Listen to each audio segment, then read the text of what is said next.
You coil your earbuds up neatly, you lay them in your pocket gently in a loose little loop. 2 minutes later, you reach in and you pull out a knot. Not a tangle, a knot.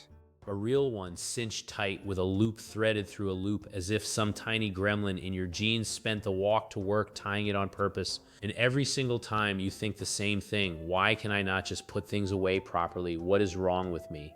Here is the part nobody tells you. Nothing is wrong with you. You did not do this. You could not have prevented it. That knot was not carelessness. It was very nearly a law of physics playing out in your pocket, and the odds were stacked against you before you took a single step.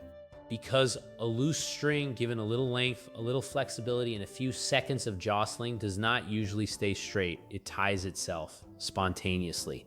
And once you understand why, you will never blame yourself for a tangle again. So let us slow the whole thing down and look at what actually happens in there. Start with the cord lying in your pocket. You imagine it resting as a calm little loop the way you left it. But a cord does not lie in one neat loop. A confined string, folded into a small space, settles into a stack of roughly parallel strands, doubled back on itself again and again like a coil of rope dropped into a bucket. Your pocket is a small box, and the cord packs into it as a bundle of side-by-side lengths lying against each other. Now you start walking. The pocket bounces, it shifts and squeezes with every step. And that is the whole engine of the disaster, because it means the cord is being gently, constantly agitated. Not violently, just enough. Watch the free end. This is the villain of the entire story, the loose tip of the cord, the little jack or the earbud dangling off the end of the coil. As the pocket jostles, that end does not stay put. It slides, it flops, it wanders across the bundle of parallel strands lying next to it. And it only has to do one thing to doom you. It only has to slip underneath one of its neighbors, once. The jostling nudges the tip dips under an adjacent strand, and now the end has woven itself through the coil, one crossing, harmless on its own. But the pocket keeps bouncing. So the end, now threaded under one strand, gets nudged again and dips under the next one, and the next, over, under, working its way across the bundle like a needle through fabric. And that, right there, is the secret.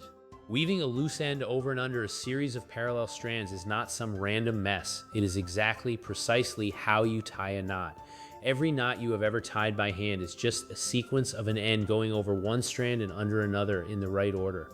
The pocket is doing the same moves blindly by accident thousands of times, and it does not need to get them right. It just needs to get them at all. The string is braiding itself against its own coils. Now, if this were just a nice story, you could shrug and move on, but it is not a story. Somebody actually did the experiment, and the result is one of my favorite pieces of science because it is so gloriously mundane. In 2007, two physicists, Dorian Raymer and Douglas Smith, took a plain string, dropped it into a box, and tumbled the box like a slow clothes dryer. Then they opened it up and looked. Then they did it again and again. They ran it over 3,000 times, filming, measuring, cataloging every tangle, and knots appeared almost instantly. Within seconds of tumbling, a bare string would tie itself into a genuine cinched knot. Not sometimes, routinely. The tangle was not the rare accident. The tangle was the normal outcome. But here is where it gets useful, because they did not just find that knots happen. They found the rules for when they happen. And those rules are the reason your earbuds are cursed and your phone charger sometimes is not. The first rule is length. Below a certain length, a string almost never knots. In their box, a string shorter than about 1.5 feet came out clean nearly every time. It simply does not have enough slack to reach back and weave under itself, but go longer, and the probability of a knot shoots upward fast. Give it enough length and a knot stops being likely and starts being nearly guaranteed. And where do earbud cords sit on that scale? Right in the danger zone. Long enough to loop back on themselves many times. Flexible enough to weave freely. They are almost the perfect knot-making length. It is as if they were designed to tangle. They were not. They just live exactly where the physics turns against you. The second rule is stiffness. A floppy, flexible cord ties itself easily because a limp end can flop under strand after strand. A stiff one resists because a rigid end cannot bend sharply enough to tuck under its neighbors. This is why a thin, soft earbud wire is a knot factory, while a thick, stiff cable or a garden hose fights back. Same length, wildly different fate, purely because one can fold and the other will not. The third rule is confinement. You would think a tight little pocket holding the cord snugly would keep it safe. The opposite is true. Squeeze the cord into a tighter space and you pack those parallel strands closer together so the wandering end has more neighbors within reach, more strands to dive under, more chances every second. A cord rattling around loose in a big empty bag actually knots less than the same cord crammed into a small pocket. Confinement does not protect the cord, it feeds the knot. Length, flexibility, confinement, agitation. Line those up and a knot is not bad luck. It is the forecast. And now the part that tips this from a neat fact into something genuinely strange. When Raymer and Smith looked closely at the tangles, they did not just see messy blobs. They used the mathematics of knot theory, the actual branch of maths that classifies knots, and they identified what they had. And what they had were real, named mathematical knots. Over 120 different types of them, all the way up to knots with 7 separate crossings. Your pocket is not making a mess. Your pocket is doing topology. It is solving at random problems that mathematicians write papers about. So why does a random string land on a knot at all? Why not just stay in a boring straight line? And this is the deepest part of the whole thing. Think about all the possible shapes a long string can take, every possible way it can lie. The overwhelming majority of those shapes are tangled in some way. The perfectly clean, knot-free arrangements are a tiny, tiny minority. So when you shake a string and let it fall into some random configuration, it lands in a knot for the simplest reason imaginable. There are vastly more knotted shapes to land in than unknotted ones. The straight chord is the rare state, the tangle is the crowd. Randomness does not gently prefer the knot, it is simply overwhelmed by how many knots there are to find. And that is not a quirk of earbuds, it is a rule that shows up everywhere long, flexible things are packed and jostled. The DNA inside your cells is a 2-meter thread crammed into a space too small to see, and it knots itself constantly, so much so that your cells run special enzymes whose only job is to find those knots and cut them out and reseal the strand, because a knotted piece of DNA cannot be copied.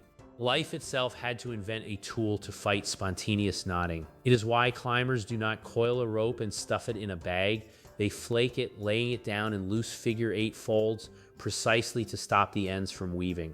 It is why surgeons and sailors and anyone whose life depends on a rope treat tangling as a real and predictable enemy, not a random annoyance. So read that sequence back because it is the exact opposite of the story you have been telling yourself. You did not fail to put your earbuds away properly. You put a long, thin, flexible cord into a small moving container, which is the single most reliable way known to physics to produce a knot. You were not being careless. You were, without knowing it, running a clean, repeatable, spontaneous knotting experiment, and the experiment came out the way it almost always comes out. The knot was not your mistake, the knot was the answer. Which means, of course, that you can also beat it once you know what the string is actually doing. You do not have to be tidier. You have to break one of the 3 rules. Break the length. Fold the cord in half and in half again before you put it away so no single free run is long enough to reach back and weave. A short effective length cannot knot no matter how much it is shaken. Trap the ends. The knot always starts with a wandering tip diving under a strand. Pin the ends down, wrap them, clip them, tuck them into a loop and cinch it, and the weaving never gets its first move. No free end, no braid, no knot, or kill the confinement. Give the cord room in its own case or a loose pouch where the strands are not pressed together, and you starve the process of the dense neighbors it needs. Any one of those tips the odds back in your favor. Not because you have finally become an organized person, but because you have quietly sabotaged a law of physics. And the thing I keep coming back to is smaller than earbuds and bigger than earbuds. For years, you have been quietly annoyed at yourself over a knot, taking it as proof of some little personal failing, a tiny daily verdict that you are just not careful enough, and the whole time it was never about you. It was a string in a box and a few minutes of motion, obeying the same rule that knots the DNA in your cells and the ropes on a ship. Given the chance, long, flexible things tie themselves, because there are simply more ways to be tangled than to be free. So the next time you pull a cruel little knot out of your pocket and feel that flash of self-blame, stop. Look at it properly. That is not evidence that you are a mess. That is a genuine mathematical knot, one of 120 kinds tied for free by physics in the dark while you walked. You did not make a mistake, you witnessed the law. If you like seeing the hidden rule inside an everyday annoyance, tell me in the comments what other small daily curse you want taken apart next. I have a feeling almost none of them are your fault.